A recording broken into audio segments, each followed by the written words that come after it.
Bonjour, bienvenue sur les petites histoires de la biodiversité, une réalisation de l'association Humanité et Biodiversité, avec le soutien financier de l'Office français de la biodiversité, pour connaître tous les secrets de ce qui constitue le vivant. Bonne écoute!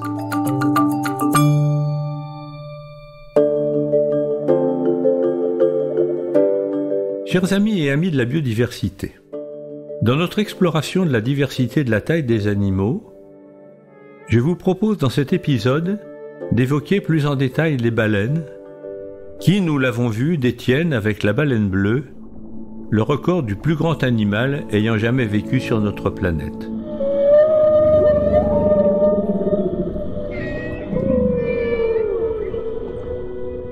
Elle est la seule à dépasser les 100 tonnes, mais plusieurs autres espèces de ce groupe, que l'on appelle globalement les cétacés, baleines à bosse, baleines franches ou cachalots, peuvent atteindre ou dépasser les 40 tonnes.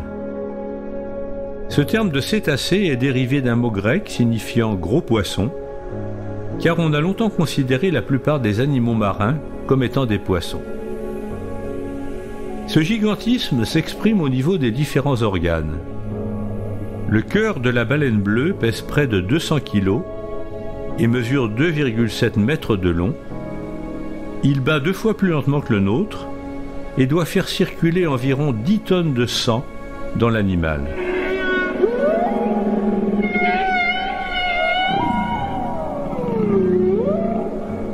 Ses reins et son foie peuvent atteindre 1 tonne, sa seule langue a le poids d'un éléphant, et le pénis du mâle dépasse les 2 mètres. Quant à sa soixantaine de vertèbres, elles ne sont guère plus nombreuses que celles d'un chien ou d'un mouton, mais d'une taille telle que les peuples du Grand Nord les utilisent parfois comme tabourets. En revanche, son cerveau est relativement petit, il ne pèse que 5 à 6 kilos, soit environ 4 fois plus que le nôtre, alors que l'animal pèse plus que 2000 êtres humains.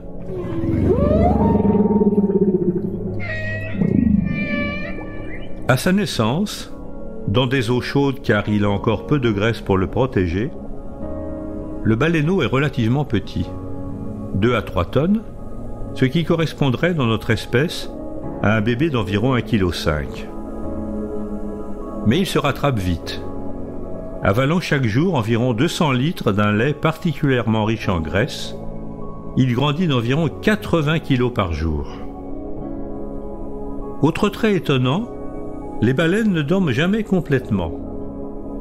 Elles se reposent, souvent en groupe près de la surface, en position horizontale ou verticale selon les espèces, mais une moitié de leur cerveau reste toujours éveillée pour commander leur respiration et donc éviter qu'elles ne se noient.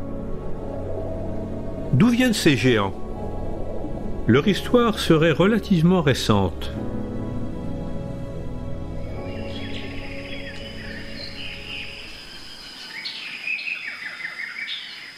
Ils auraient atteint leur taille actuelle il y a environ 4 millions d'années et descendraient de petits mammifères terrestres de la taille d'un chien, mais à sabots fendus, comme les vaches ou les moutons, qui vivaient il y a environ 50 millions d'années. Ces baleines seraient donc des cousins des girafes ou des hippopotames. Cette adaptation à la vie aquatique s'est traduite par une évolution considérable des 4 pattes de leurs ancêtres. Les membres antérieurs ont été transformés en nageoires. Quant aux membres postérieurs, qui permettent la course chez les vertébrés terrestres, ils ont disparu, ainsi que le bassin qui, chez leurs ancêtres, supportait ces membres.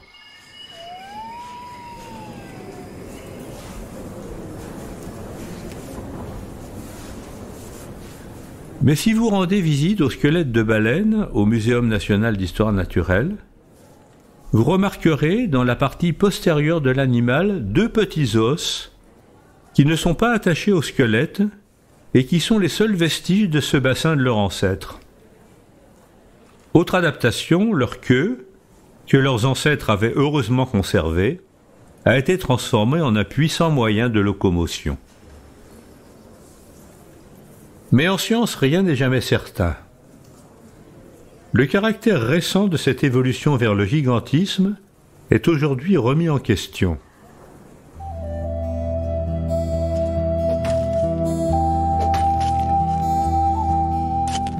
En effet, en 2010, sur la côte du Pérou, des chercheurs ont repéré et dégagé, dans des roches datées de 30 millions d'années, des vertèbres fossiles gigantesques, pesant chacune plus de 100 kilos.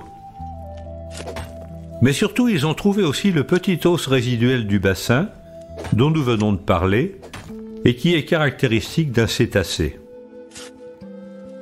La taille des vertèbres de cet animal, baptisé Perucetus colossus, fait dire aux scientifiques que son poids aurait pu dépasser celui de notre baleine bleue actuelle. Savez-vous enfin que ces espèces fascinantes ont failli disparaître du fait des multiples ressources qu'elles fournissaient, alimentaires ou non alimentaires?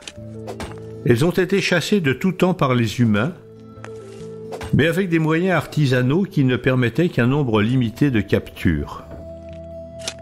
Outre leur chair, l'huile obtenue en faisant fondre leur graisse était particulièrement recherchée, en particulier pour l'éclairage urbain, au début du XIXe siècle, avant d'être supplanté par le gaz ou le pétrole. L'essor de la pêche industrielle, à la fin du XIXe siècle, a changé la donne.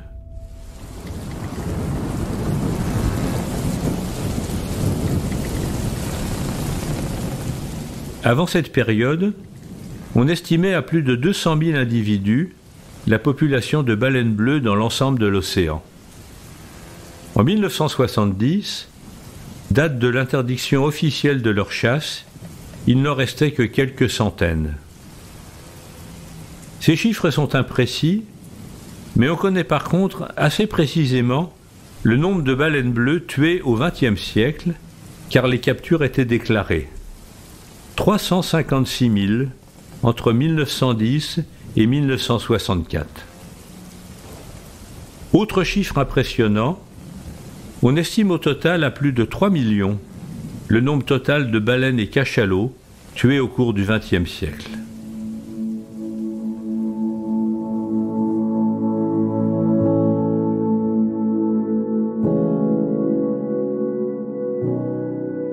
Depuis cette interdiction, les populations se reconstituent lentement.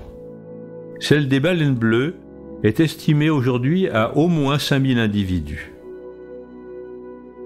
Mais, même si elles ne sont pas chassées, beaucoup d'autres espèces de cétacés restent menacées, car elles sont victimes de la dégradation de leur habitat ou de captures accidentelles par les filets des pêcheurs de poissons. C'est par exemple le cas des dauphins qui fréquentent les eaux douces des grands fleuves. Ainsi, le dauphin de Chine, qui fréquentait le fleuve Bleu, troisième plus grand fleuve du monde, a eu le triste privilège d'être déclaré en 2007 comme étant la première espèce de cétacé disparue au cours de l'histoire humaine. Un autre dauphin, le dauphin rose de l'Amazone, qui vit complètement en eau douce, est également en danger, victime notamment de la pollution au mercure liée aux mines d'or. Alors continuons à nous mobiliser pour préserver ces étonnants cétacés et permettre à tous les enfants à venir de les admirer. À la semaine prochaine pour continuer à explorer l'étonnante diversité de taille chez les vertébrés.